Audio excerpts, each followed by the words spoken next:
अब भक्ति करो जब तक यहाँ हो अपना यहाँ की, क्योंकि हम यहाँ रह रहे हैं तो हमारा ये कर्तव्य कर्म यहाँ भी करने पड़ेंगे। लेकिन अब जो काम आप जिस उद्देश्य से करते थे, माया संचन करने के लिए, कोठी गार्डन खातर, या थोड़ी सी स्पीड कम कर दो। और किस लिए कर रहे हो? बच्चों का ब्याह करना पड़ेगा, लड़की होगी दो, कैसे ब्याह होंगे, दहेज देना पड़ेगा। नहीं, कुछ ही दिनों में ये सभी समाप्त करेंगे। कोई दहेज ना लेगा ना देगा, लेगा ही नहीं कोई। उसको पता चलेगा क्यों ऋणी बना मैं, आज मैं पैसा ले रहा हूं, कल मैं इसका गधा बनकर पूरा करूंगा, बैल बनकर करना पड़ेगा, क्यों सिर में दर्द कराया। तो पुण्यात्माओं, जब तक ये ज्ञान नहीं था, हम एक दूसरे से ऐसे जुड़ते चले गए, संस्कार बढ़ा लिए हमने। अब सतलोक चलने के लिए हमने इन संस्कारों को सीमित करना पड़ेगा, ताकि फिर से टांग उलझी ना रह जाए, को पल्ला हमारा कहीं कांटे में फंस ना जा और हम यहीं रह जाए। तो इसलिए, और मकान बनाओ, ठीक है, आपको जैसा परमात्मा ने पूर्व संस्कार से दिया है मकान बनाओ, कोई घना लोग दिखावा ना करना चाहिए इसमें। टाइम पास करने के लिए चाहे झोपड़ी दे भगवान और चाहे किसाई मकान दे, अपनी भक्ति करना उद्देश्य समझो। प्राकृतिक आपदाओं से बचने के लिए मकान की आवश्यकता, यह शेड डाल रखा है, पर्याप्त है। ओले नहीं पड़े सिर पर, नहीं ना, जैसे हम भक्ति कर रहे हैं, खाना बना रहे हैं, तो उससे बचाव करना ताकि हम भक्ति निर्बाध कर सकें।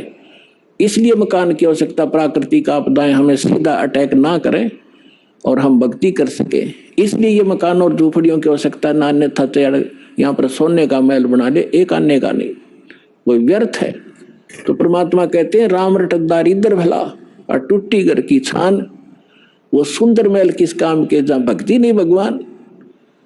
राम रटत दारिद्र भला, दारिद्र माने बिल्कुल निर्धन, राम रटत निर्धन भला।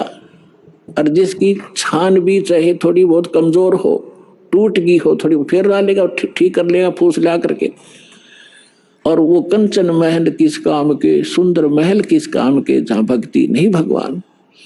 तो इसलिए आप जी को ये परमात्मा का ज्ञान दिया जाता है ताकि आपका उद्देश्य, लक्ष्य जीवन का एकदम बदले, चेंज हो, और आपके प्रबल इच्छा हो कि हम सतलोक जाएंगे। और वहां अब इच्छा कैसे कब बनेगी? जब आपको दृढ़ विश्वास हो जाएगा कि सचमुच कोई ऐसा लोक है और वहां जो सुविधा बताई जाती है आपकी, ऐसा ही घर होगा, परिवार होगा। अब जो बच्चे आपके हैं और आपके संस्कार से जुड़े हैं और भक्ति कर रहे हैं, कोशिश करो, अगर आपको इनसे प्रेम है, इनमें लगाओ। ये तो ममता ऑटोमेटिक है, ये है भगवान के बच्चे, आपके नहीं है।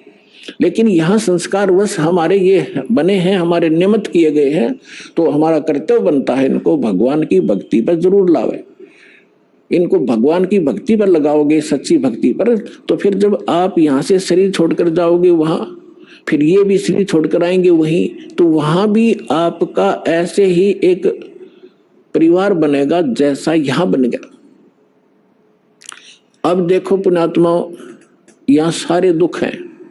गर्मी में गर्मी सतावे, सर्दी में सर्दी, और फ्लड आ जा तो घरों में भी पानी घुस जा, और भी ना जाने कितने कष्ट शरीर में हमारा लगे रहते हैं। कोड हो गया, कैंसर हो गया, अंधा हो गया, आंख फूट गई। लेकिन हम इतने ढीठ हैं, यदि हमारी मृत्यु ना हो तो इन दुखों ने भी कोई नहीं गिना। हमने मृत्यु का दुख मान रखा है, और यह मृत्यु कंपलसरी, यहाँ पर सारे दुख दे के भी मृत्यु होगी। अगर हमारी मृत्यु ना हो यहाँ, और परिवार हमारा देख कितना प्यारा लगता है, क्या हम मरना चाहते हैं? नहीं, कोई नहीं चाहता। लेकिन यह मृत्यु डेफिनेट होगी और आप भी मरोगे, और ये जो बच्चे जिनको आप अपने मान रहे हो ये भी शरीर ना जाने आपके सामने चले जाएं। तो इससे मन हटाओ, आप वहां जाओगे सतलोक में। आपका शरीर ऐसा होगा, कभी वृद्ध नहीं होगे, जरा नहीं होगा, जरा माने वृद्ध अवस्था, और मृत्यु नहीं होगी, सदा युवा शरीर रहेगा। और वहां आपके जो है ना घर, बड़े बड़े बड़े महल जो आप खाली छोड़कर आए हो, वहां आपके खाली पड़े हैं। आप गलती से इस काल के साथ लगकर यहाँ आ गए। जिन्होंने ये सृष्टि रचना सुन रखी होगी उनको ये बातें आसानी से समझ में आ रही होंगी, लेकिन जिन्होंने सृष्टि रचना नहीं सुनी होगी फिर धीरे धीरे कभी सुनाएंगे। आज वो ये सुने, क्योंकि सत्संग स्थल एक ऐसा स्थान है जिसमें प्रथम कक्षा के बच्चे भी आते हैं और दूसरी कक्षा के भी, और बीए के भी यहीं बैठते हैं, और पीएचडी वाले भी बच्चे यही विद्वान हैं। एक ही सत्संग में, एक ही प्रवचन से उन सबको उसी सत्र का ज्ञान देना पड़ता है। तो ये जो जिस सत्र के बच्चों के सत्र का ज्ञान है ये दास दे रहा है, वो उसको समझ में आ रहा है। तो ऐसे ये प्रत्येक सत्संग में, प्रत्येक प्रवचन में हर तरह का ज्ञान दिया जाता है। प्रथम वाले बच्चे भी समझे और द्वितीय वाले भी, और जो पुराने भक्त हैं उनके लिए भी बताया जाता है कि सृष्टि रचना में आपने बहुत बार सुना है कि आपके वहां मकान खाली है और आप गलती करके इस काल के साथ आगे, इसलिए आप यहाँ पर हैंड टू माउथ हो गए। और वहां सारी चीज भरी पड़ी है, किसी चीज का भाव नहीं, कोई टेंशन नहीं, और वहां विकार नहीं जीव में गंदे। ऐसा सिंपल स्वभाव देवताओं से भी, यहाँ के देवताओं में विकार है, लेकिन वहां के हंस, वो हंस कहे जाते हैं। हंस किसे कहते हैं? एक पक्षी होता हंस, एक बुगला होता उसी की हम शकल। लेकिन उनका पता कब चलता है? जब दोनों सरोवर के ऊपर हों। बुगला खाता है मच्छी, कीड़े मकोड़े गोगे, और हंस खाता केवल मोती। वो कीड़े मकोड़े नहीं खाता, मछली नहीं खाता। तो उसको हंस कहते हैं जो विकार करे ही नहीं, चाहे मर जावे।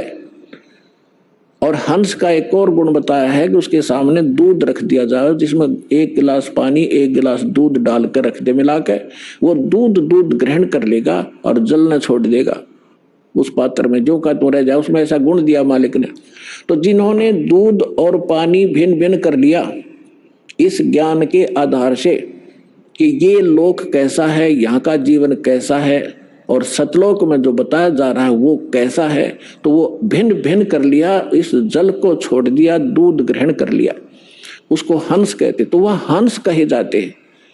आदमी अपने ही जैसे हैं, आकार ऐसा ही है, उनका शरीर वह बहुत तेजों में है। 16 सूर्य जितना प्रकाश एक वहां रहने वाले भक्त और भक्तनी का है।